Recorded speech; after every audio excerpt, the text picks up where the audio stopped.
Welcome to the Jeff Knows Inc. Entrepreneurial Podcast with your host, Jeff Lopes. Jeff has over 2 decades experience as a serial entrepreneur, building brands like Kimura from his home basement to a multi-million-dollar global brand that has sold over 250,000 pairs of boxing gloves. Jeff's here to educate, guide, and drive you on the process of bringing your ideas and dreams to reality with the inspiring stories from some of the top business minds. Welcome to episode 146 of the Jeff Knows Inc. podcast. I'm your host, Jeff Lopes. Super excited to have on today a gentleman who needs no introduction, Rutten. Sit back, everyone, and enjoy. We are live on the Jeff Knows Inc. podcast. I'm your host, Jeff Lopes. Ecstatic to have on today, Rutten. What is up, brother? I'm doing great. I'm sitting in my car. Look at this. I parked the car and I go, let's do this interview. I was supposed to be somewhere, but I was too late, so I figured I'll do it now. This is awesome. This is gonna be tons of fun. Let's throw it upside down. Let's start off with you growing up. When was your first initial interaction with martial arts? What age and what was it? 12 years of old, 12 years of age, and it was Taekwondo. And it was with I trained with the adults because I was bullied a lot because of my skin disease and my asthma. So, and then finally somebody took me under the swing and I started training with him with the adults. And that was it. A couple of months later, I started beating the adults up. And then they started talking about me in the dressing room, giving me, oh man, did you see that kid, boss? He's crazy. He just dropped Jack, and everybody's laughing. And then I got into a fight with the biggest bully in my class, in my school. And I knocked him out with one punch. And that's when all the bullying stopped. So for years, I've been trying to talk. And then finally, when I dropped the bully, but I was 14. Yeah. So 12, I asked my parents, but 14, it took me 2 years to convince them to do martial arts. But one punch stopped 95% of the bullying. It's amazing how that works. I love that. I love it. So growing up, what was your next interaction with martial arts? You went from Taekwondo to what was your next martial art you actually dove into? So whatever was, because I knocked him out and he broke his nose in the process, the police showed up. So my mom and dad, that was a confirmation that martial arts was violence.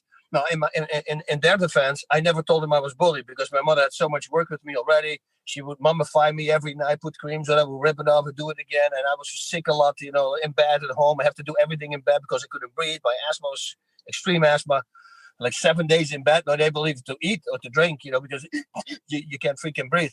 So that's why I didn't want to bother them with it. So once they took me off immediately after the knockout, I waited till I was, I believe, 20 or 21 when I moved out of the house. And that's when I started picked up. And there was a form of karate called Shintai karate. Had some little throws in there, but very basic stuff.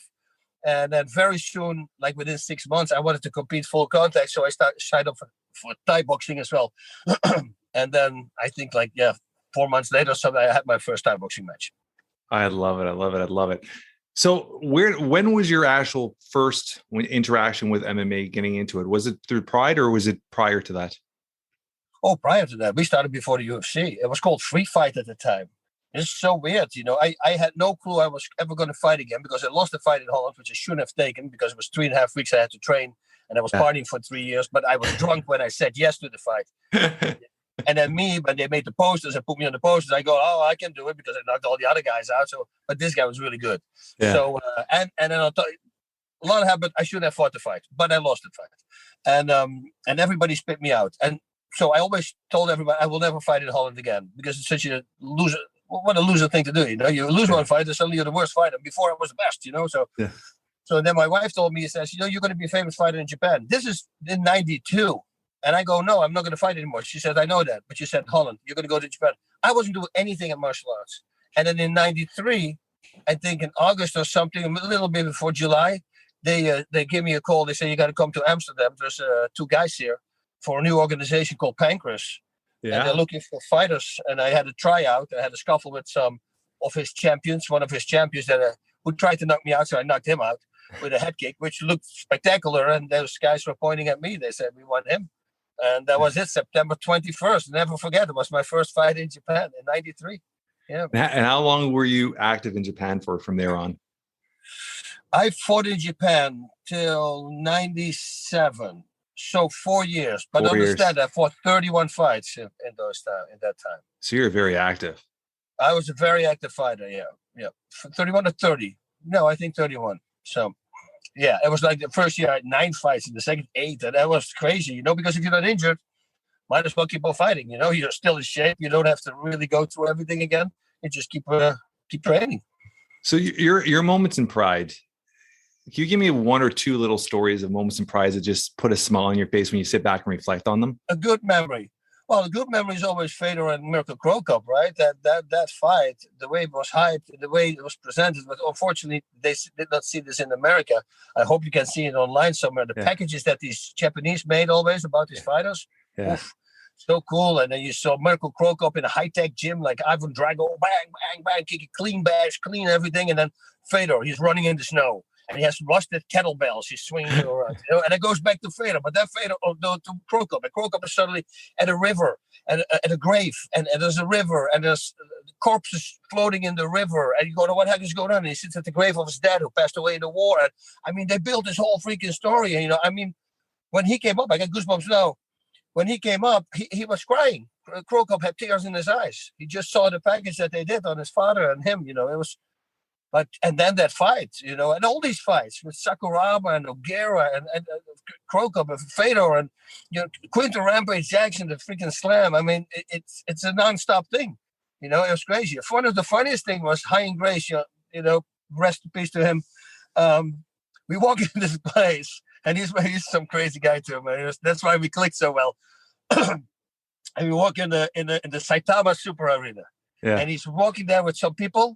And I'm walking with Mauro behind him, and suddenly he breaks loose from the group, and he walks to the fire alarm, and he pulls the fire alarm. And we're like, this shit goes falling out of the ceiling, and the whole place. And I go, who does that? It was most the same thing, but it was the most funny thing. So that's one of my funniest moments that I saw that. I go like, I never expected somebody to do that just before a fight. Hey, click, let's hit that thing. Seems like a fun thing to do. But that's why I love that guy so much. It was awesome. What about in the competition realm for yourself? Give me one good memory or one epic moment of you in competition that just you sit back now and like, wow, that was such an important turn in my career or something like that. For me, it was the rematch against Funaki because Funaki beat me the first time. Yeah. And then I became a complete different fighter. After the last time I lost against Ken, I saw lose. It was 3 times by submission. So now I said, this is it. I said, I'm going to focus on the ground because I didn't do that. I didn't have anybody. Yeah. But I found one guy and I started training 2 or 3 times a day. And I flipped everything. I mean, my next 8 fight. So I lost the fight by submission. And then my next 8, I won by submission.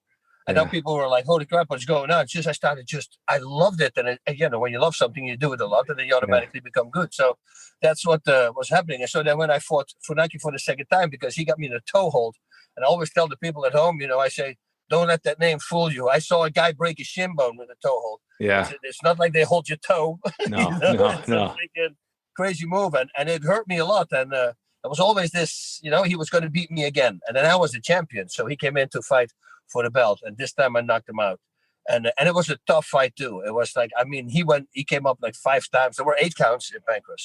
So I would drop him, and then he would get back up, and then drop, and then we'll get back. And the whole audience started chanting for him, Funaki, and then he would get up again. I go, shit, here we go. Because I was starting to get tired. I was freaking unloading on this guy, and every time somehow he stood up, and then at the end I grabbed him by the hair. I remember that really tight, and I drilled my knee in his face as hard as I could, and it worked. He stayed down this time, It was a crazy fight. They always say it's for me, it was my best fight, but also for him, it was his best fight. Because if you look at it, it's like, how does he get up? It's like Jason, the 13th, Friday the 13th. And I go, they stand up again, and I go, what the heck, dude?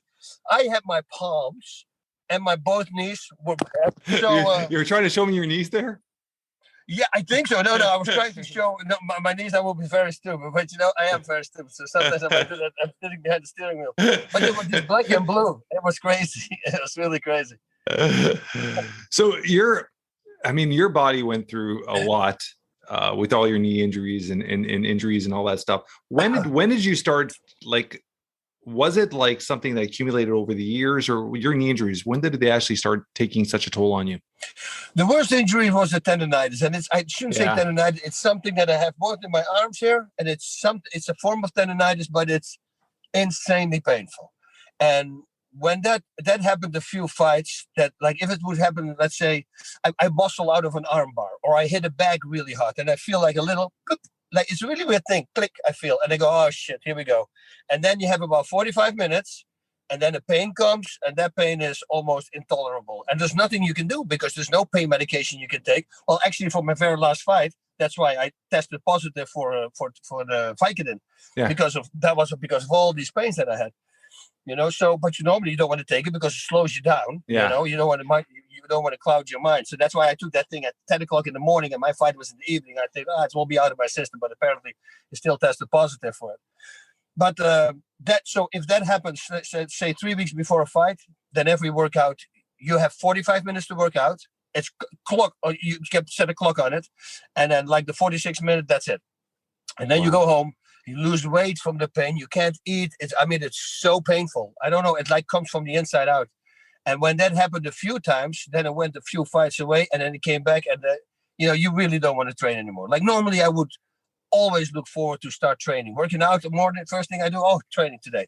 I would love it. And but once that kind of pain comes, it's not fun anymore, and you don't want to do it anymore. Yeah. Let's talk a little bit about, how many children do you have? 3, and a grandson. And a grandson here. How old are your children? 31, 25, and 20. What does fatherhood mean to you? I think it's very important. It's if I look at my girls and I see how they how respectful they are to other people and what they do and how sweet they are, you did something right. Needless to say, that's my wife, a big part in it. But I am always been that guy as well. And they will never believe. Somebody says, "Oh, your daughter bullied somebody." I can give you a guarantee it's not. That will never happen. Because I really made them aware of because it happened to me. You will never do that to somebody because this is going to be really bad. When you come home. So, but they're such a sweethearts, and just that, and hearing people. And for instance, my middle daughter, she worked at the gym for a while, and then every single person in the gym comes up. They're like, "Oh my God, your daughter, man, she's such a sweetheart." And so those are good feelings. You did something right, and that's what I like. And now with the grandson, I was going to ask you that. Girls. Yeah. So how is being how is it with a grandson? That's freaking awesome, because unfortunately, like my oldest daughter, she lives in Holland. Yeah. So a couple of times a year, like 4 times a year, I go over there, and then I'll see them for a week, for 7 days, visiting the family. So, but they were officially, they're going to come next year. They're going to come to America. Okay. So then I get my hands on him. I'm going to lose his passport. I start training him, and because he's a natural heavyweight. So it's going to be good. I love it. One gentleman that obviously you had a huge impact on his life, and it was funny that it's just flipping through Instagram, and I saw he did, I don't know if you wanted to call it a poem or a song or a rap. I don't know if you saw it. Dwayne Ludwig. Yeah. That was so cool. I was listening. I was like, oh my God, this is special. Yeah. What does it mean to you when you hear something like that? That's huge. I mean, I played that thing already 5 times just by myself, and I got tears in my eyes. I told him, "This is so awesome." I did, and then he said, he asked me, "Are you okay with me posting it?" I go, "Oh, okay, yeah, of course." But then I want to post it as well. I want to show people. Because it's, that's, again, you did something right. He's got also 2 sons, and one son is also Boss Ludwig. So you had an impact. And on a guy like Dwayne, and I always say this in an interview, if they ask about Dwayne, because all these stories with alpha male, dude, I was there. I knew exactly what he said I was going to do. I was going to be there for a year and a half. I'm going to go back to my family in Colorado. It was all prepaid. It was all preset. 100% guaranteed, not 99.9. Yeah. And so I always said, if I had a son, I wish he would be exactly like Dwayne, because he's the most straight guy. He's yes and no, and it doesn't matter if you're wrong, you're wrong. He's not going to swindle around it. If you get tested in martial arts at the bank system, and you don't know your crap, you're not going to pass. This is not like a karate gym where everybody passes and gets their belts. I don't know the technique. There's a quality control, so yeah, and he's very people go like, oh, but I thought I passed. No, you didn't. You did this wrong, this wrong, this wrong, this wrong, this wrong. Work on that. The next time we're going to go again. But that's how you make people better, And unfortunately, in this day and age, I mean, everybody needs a prize, in school. There's no losers anymore. I mean, you set your kids up for failure. I hate it. I hate the participation ribbon, right? I can't stand it. Can't stand it. Yep. Exactly what you're saying. It's just everybody's led to be failures, to be losers when they grow up.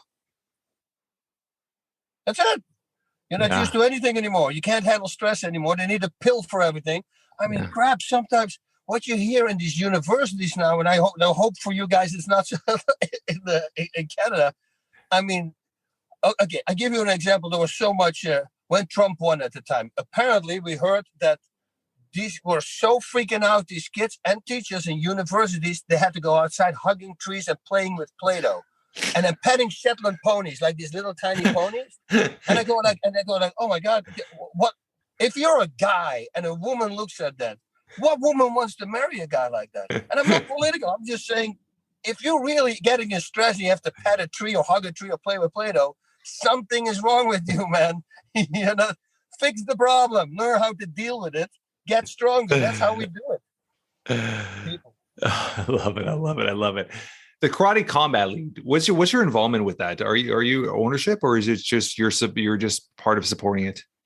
Yeah, no, I'm also I'm a part of the company now because they actually happened recently because they were very happy because I was there with them from the beginning. Yeah. And we just have a really good relationship. I think the show is a phenomenal show. It's looking like we're going to go to live shows now. So I think it will only grow. Especially we try now, for instance, the guy who got knocked out in the Olympics, right? Yeah. The guy who knocked him out, he fights already for Karate Combat. So what they're trying to do right now is they're going to see if they can fight full contact on Karate Combat. So because now the Olympic guy won a gold medal by getting knocked out. It was like the weirdest. Yeah. Weirdest decision. Can you imagine him waking up and he goes like, "Did I win?" He goes, "Yeah, you won by knockout." Did I knock him out? No, you got knocked out, and that's why you have a gold medal. I go like, "Oh, okay." And then the other guy, "You won by knockout, yeah, but you lost, yeah, okay." It's crazy. It's the dumbest thing. Where do you see that league going? Because it does have a lot of potential. Has a huge potential. Yep, I see it going big. We got these Olympic level athletes on there. Soon they're going to open the door also for other guys.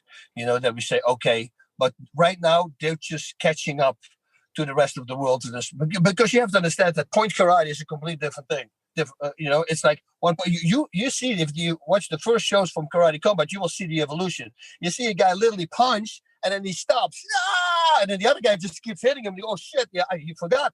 He needs to make combinations. So he gets one kick and he connects and he stops because he scored a point. You see, and then suddenly all of them, they start Thai boxing. I mean, everybody start doing combinations on the side. Yeah. So everybody rise up. So I think they give it one more year, and then they're going to open it up for also other people, I believe, other strikers. Yeah, I love it. I love karate fighters. Yeah, so it'll be open up like that. I love that. I love that. So you guys are hoping to go to live shows. That's the big goal for the event. Yeah, I think with everything, with the gambling, with everything, nowadays it's a big thing. I mean, look at the last fight with Jake Paul, and it's about gambling, and of course, it's Barstool has promoted the whole thing. What's your mindset with something like that? I have the utmost respect for guys like that.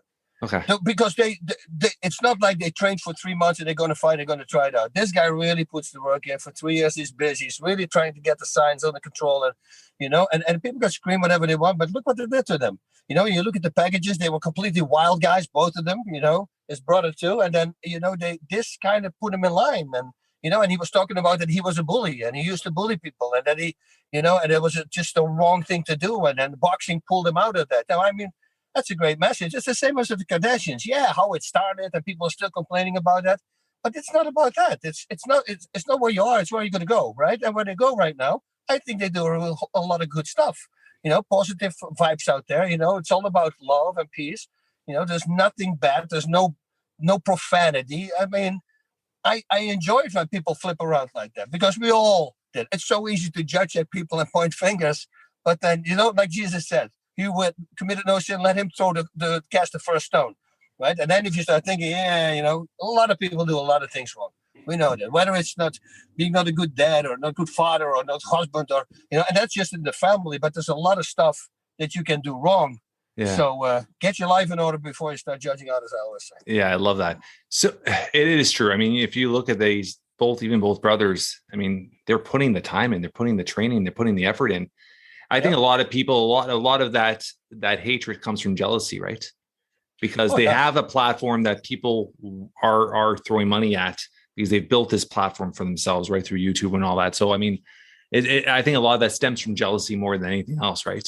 And that's just human nature in general, right? If you can't be something, most people try to hate it and bring it down because they know they can't achieve it, so they're going to try to bring you down along the way. So I think that's just how it goes. Acting. Let's talk a little about your acting. When was the first time you actually did anything acting wise, whether it's like movie wise or anything like that?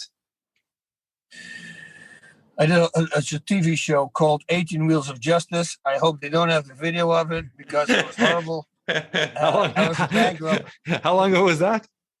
That's a long time ago. I mean, we're talking 98 or something, 99.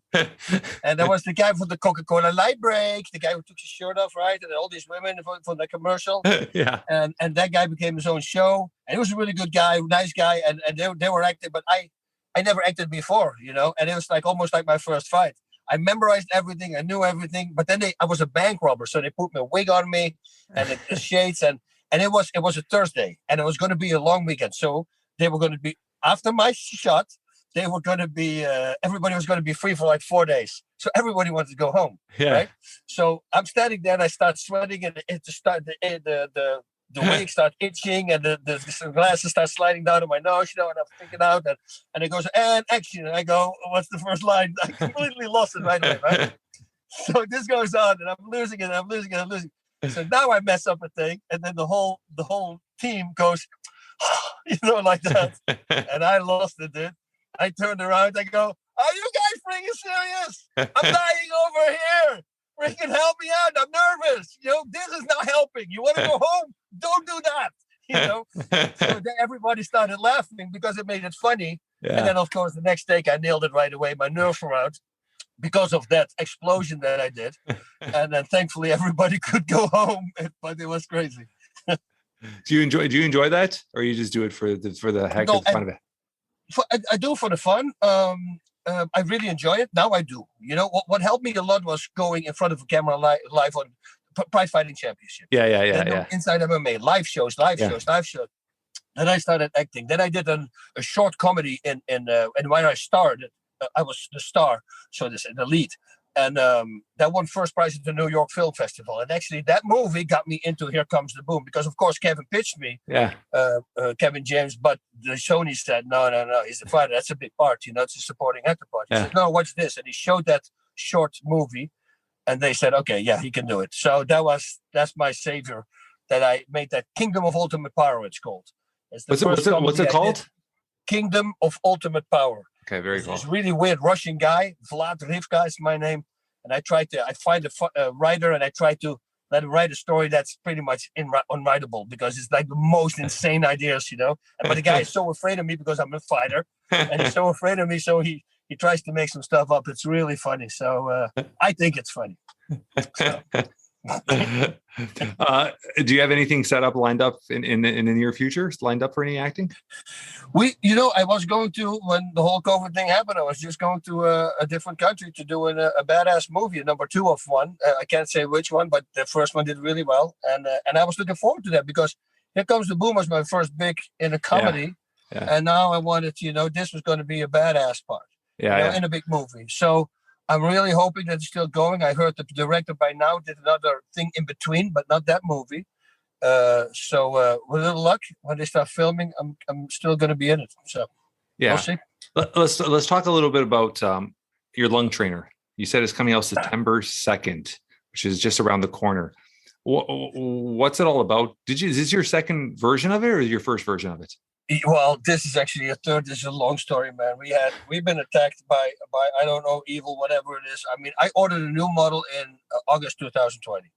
So, Oh, and so here we are still it's been, yeah, huh? over a year. Yeah, it's been crazy, and it's been really killing me because I put 7 months were sold out. We have nothing, and we were selling really well because the things it does for your lungs and for your breathing is just, it's insanity. I mean, it cured me from my. In 2011, I came up with it.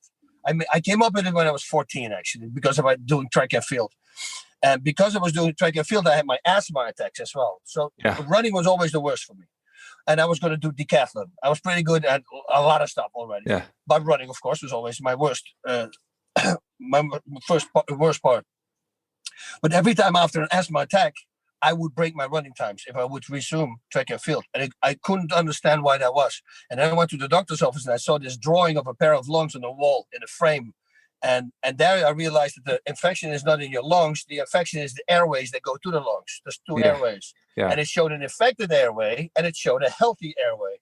And that was it. I go, oh, man, I've been working out my lungs, because at the time I thought my lungs were still doing the work, but it's not. Lungs are just two bags. Your muscles, your breathing muscles breathe. Yeah. But anyway, I thought, I've been working out with resistance. So then when the asthma is gone, I got more stamina. Why don't I come up with something that has an air intake that I can restrict the air intakes? This is the first auto trainer, believe it or not. When I was little, I put this little washer in front of my teeth and I would try to breathe into it. But it's super dangerous, of course, because it shoots in your lungs to death, So I really realized, no, fast, you shouldn't do that. But, I started thinking.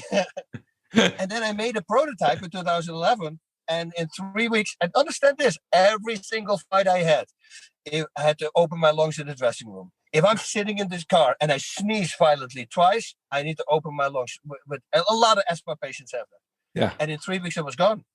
And I go, there's no way. So I sent it to my buddy in Holland. And he calls me back. He says, I want to sell him here. I said, what's going on? He says, my asthma's gone, because I knew he had asthma as well.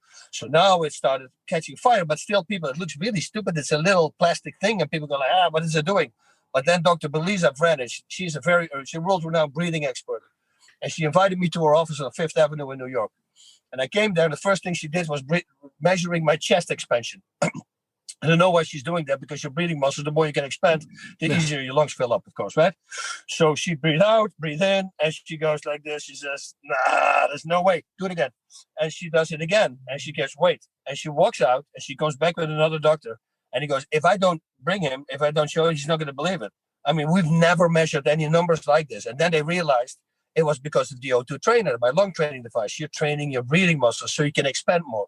And then she put it in her book, and then people started. Now pulmonologists start buying it. Yeah, now it started to do very well. Hey, by the way, I just saw that in 1969, the alarm just popped up. Rocky Marciano, the great Rocky Marciano, passed away. So we got to remember him. Rest in peace today. But that was it. It's it started growing. So from September, I mean, from last year till now, what's the holdup? What happened? Is the manufacturing? Yeah, what happened was, we were making good money, and I invested all that money in a new model, about a much more technical model. Yeah, and that was it was apparently, it's very hard to make. COVID completely destroyed the whole injection mold industry and its injection molds. I mean, it's a lot of money, man. We're not talking about a compression mold for $12,000. We're talking over $100,000, a lot. Yeah. So way over. And that's just the injection mold. But thankfully, 4 months ago, I saw this. I said, this is going to go wrong. What if it's not going to work? I invested all the money. Everything is for free. I got a loan. I got everything. This is going to be crazy. So I came up with another one, another investment, another 80 grand. And that was for another model that I have. And that model, it seems like that is going to be ready next week before the other one. So thankfully, I can catch it with this. Yeah. And it's going to be just fine. But boy, man, yeah, it's been a freaking ride. But yeah, hey, I mean, entrepreneurship is like that, right? So you have ups and downs, wins and losses, right? And it's just the way the world is. How long have you been married for? Well, in February, coming up with 30 years together. So yeah, she's Dutch. She was way before me, before everything started. Like I said, in 92, I wasn't even thinking about fighting. I had no control, no direction in life whatsoever. And she told me like 8 months before it happened, you're going to be a famous fighter in Japan. And this is also crazy. So we go to Japan, then I started, and then I started fighting. And then a year into that, she has that same look again. I go, okay, now what? She goes, we're going to move to America. You're going to be in the TV business. And out of the blue in 97, many years later, we decide to go to America. I got a show on TV for 9 years. I mean, it's really crazy. Yeah. So she's always been very, very close to me. We're best friends, and we're really connecting. I love that. I love that. Yeah. And what do you think is your success to keep? I mean, we talk about being in Canada. Like, I've been an entrepreneur for 26 years. When you're looking at, for example, in Canada, I've been married for 18 years, and entrepreneurs in general, 62% in Canada end up in divorce. Athletes, what has kept you two together? Well, people confuse happiness with pleasure, right? They do this all the time. They think, oh, the new iPhone is going to make me happy. No, it's not. It's going to give you pleasure. And that pleasure is going to be gone when the new model comes out. Then once you start focusing like that, you're going to go, and that's the same with women. You come in and you go, oh, the sex is great, but that's going to disappear. Well, it's not going to disappear, but it's not going to be like it is in the beginning. And if your whole relationship is based on that, and then when that turns down a little tiny bit, starts slowing down, then there's nothing to talk about anymore. You should first put the mental. That's why I like the things from early days. Date for a freaking year. Yeah. Know each other, really in and out, and before you make that step. Because, I mean, it's a commitment. I really should say, if you're married, you should try to stay married. But nowadays, it's the same. We set up our kids for losing, right? Yeah. We just talked about it. I mean, now they can't, any pressure, I want a divorce. Yeah. Good. You loved each other. Try to find that love back, at least, work for it. Isn't that what you were swearing? And you say, until death does us part. So I think that's the problem. People are weak, effeminate. We have effeminate men who are weak men who can't say no to their pleasures. Yeah, no, it's the truth. And it's I love it. I love it. I love it. I Yeah. love it. It's funny you're saying that, because me and my wife dated for about 6-7 years. We got married. We said, let's live together for a year and make sure we're compatible. And then we said, before we have kids, let's get a dog for a year, make sure we could take care of something. And that was the process before we started having kids. It was a process, and we did it. And now we're 18 years, going on 18 years, happily married. And it's funny because I'm the entrepreneur, go. She's the grounded, like the anchor at home. She's very grounded, very homely. My wife, I'm always new venture. My wife's I was just talking about this with somebody else this morning. And for my wife, she always says, if today didn't change, it was a good day. Yeah, it's about the simple life. That's memories, family, and that's all. That's all that matters. That's it. Right? Health, memories, and family. So I love that. I know you got to run soon. I have 2 more questions, and then I'm going to bring in one of my staff, because one of my staff's a huge fan of yours, and it's his birthday tomorrow. I wanted him to ask a question to you. He has one question he's wanted to ask you, but I'll bring that at the end. 2 questions. Superpower. If you had one superpower, what would it be? Dun, dun, dun. Yeah. Changing people's minds. I love it. Brain control. Brain control. So all the crap that we now see in the world, all the things with all the bad stuff, and I don't even want to touch on it, because the things that I see, it's through military, and it's the most horrible stuff. If you put it in movies, people aren't going to believe it. And if you can get rid of people like that, by simply thinking about it, so we don't have to shoot them, but just, say, okay, hey, this is what you show them, what a decent person will be, and suddenly give them the full load of what they have done in the past. And those people are going to hurt. That's actually what's going to happen once we go up there, right? Then it's, you're going to be judged. So you have to watch out. Mind control, 100%, but for the good. I wouldn't try it for the bad. That's why it's good that I didn't have that 20 years ago, because I'm a different guy now. Next question. If something were to happen to you today, in a few words, how would you want to be remembered or described by your loved ones? You see, that's a good question, because I always ask that. That's actually what I say to my students. I said, before you start fighting and you're committing to a career or whatever you do, just always remember this. How do you want to be remembered? Henry Ford used to say that. How do you want to be remembered? And that should be the answer, should lay everything there. So yeah, I want to be remembered as a good guy, a guy who can overcome his weaknesses, vices, imperfections, not a slave to his passions and desires, a guy who's completely in control of himself, which right now I'm not, so I cannot be remembered like that, but that's what I would like to be, and that's what I'm working towards to. And a guy who's just always helping people. And then, is there for his friends and his loved ones. And then at the very end, it would be cool if there's just a little nippet to say, you know what, he was not a bad fighter either. You see, but that is not the focus. I think the focus should be on being just a decent person. I love it. I love it. Your energy is so infectious. And there's many people that have that energy in person, and then they could actually portray it through screen, through TV, through photos. And your energy, doesn't matter what you do, it's always there. And it's such a gift you have. And I love that you're passing on. And man, I love everything you're doing, man. Congrats on your career and so much more is still ahead to come, right? I'm going to call Dan. Dan. And by the way, that thing that I cannot turn it off. It's very hard for me to go to sleep. It's very hard for me. But that's a gift. You just have to know how to tone it. But sometimes I go, stop. I'm talking to myself. I go, dude, stop. You know, like it keeps on coming. Here, come here, buddy. Bring here. Oh, there's the man. What's up? How you doing? Doing good. How you doing? Big fan. Appreciate it. Thank you. You and the Fight Professor were always my favorite duo. Nice. I was just talking about him. Oh, yeah? He's a really good drummer. I was telling somebody. He's like a really phenomenal drummer. Like not just a good drummer. He's like a really good drummer. Yeah. No, I follow him on social media. So I've seen, he used to be in a band, no? Long time ago? Yeah. Very cool, man. Funny dude. You have a question? Yeah, I got a question. Okay. I remember you getting into the Pride ring and kind of challenging Rickson Gracie. Yeah. And obviously nothing ever came out of that. And the questions just, I never knew what happened. Is it just he didn't want to, money? It never got a response to it. You know, I guess money, maybe not enough money. I wish it would have happened. And I always said, Rickson and I are completely cool. But people always think that, because they did that, I said, no, listen, we were in our primes. And once we were in our primes, he and Hoy said certain things about Pancras. So I get in the attack, of course, because, hey, now you're attacking something that I love. It's like when I would say something bad about Brazilian Jiu-Jitsu or about Gracie Jiu-Jitsu, automatically they will come back. You see, so that was just the thing going on, but that doesn't mean that there's a lot of respect. And the fact that I wanted him is because I saw his documentary and I saw him roll and I go, man, dude, that guy he's really good. It's not good. Yeah. He's freaking phenomenal. And it would be cool to fight a guy like that to see if I can stay out of his submissions. Just to see, and if I can knock him out then.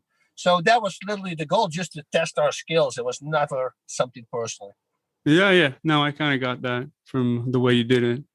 Was there one person that you never had an opportunity to fight besides Rickson Gracie, but that you look back and you wish you had the opportunity?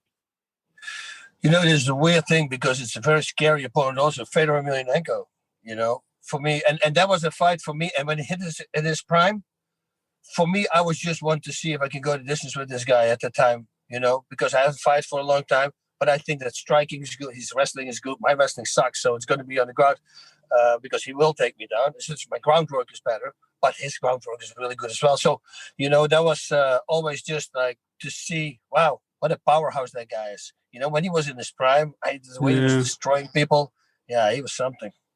Yeah, it was the way he moved as a heavyweight was unlike anyone else. Great. And also it's almost like he does things on purpose. Sometimes he looks very clumsy. And then you go like, what does this happen? And it goes, whoop, suddenly hit a very slick submission. And they go, where did that come from? Oh, man, I'm betting you that he's setting that up. He's showing you, I'm not that good at the whoop. And there he is. Very smart guy, very nice person, good, just a good guy. And then on top of an animal when he's fighting. So that combination with me always does the trick. Be good, I can fight. That's a good thing. No, I just always wanted to know the answer to that. But big fan of you, man. Been following you for a long time. Thank you very much. I really appreciate it. It's my birthday tomorrow, so you can wish me happy birthday if you want. Happy birthday. What's your name again? My name's Dan. Dan. Oh, Dan. Oh, that's easy. I should say funny. Dan. Happy birthday to you. Oh. Happy birthday to you. Happy birthday, dear Dan. Dong, dong, dong, dang, dang. Happy birthday to you. There you go. There you use that clip now. Thanks a lot, man. I appreciate it. You're very welcome. Bottom of my heart. Years, brother. All right. Take care, man. Nice, man. This has been a pleasure, brother. I appreciate everything you do. I'm going to put on our show notes how to get a hold of you. Is there anything else you want to leave with our audience before you go today?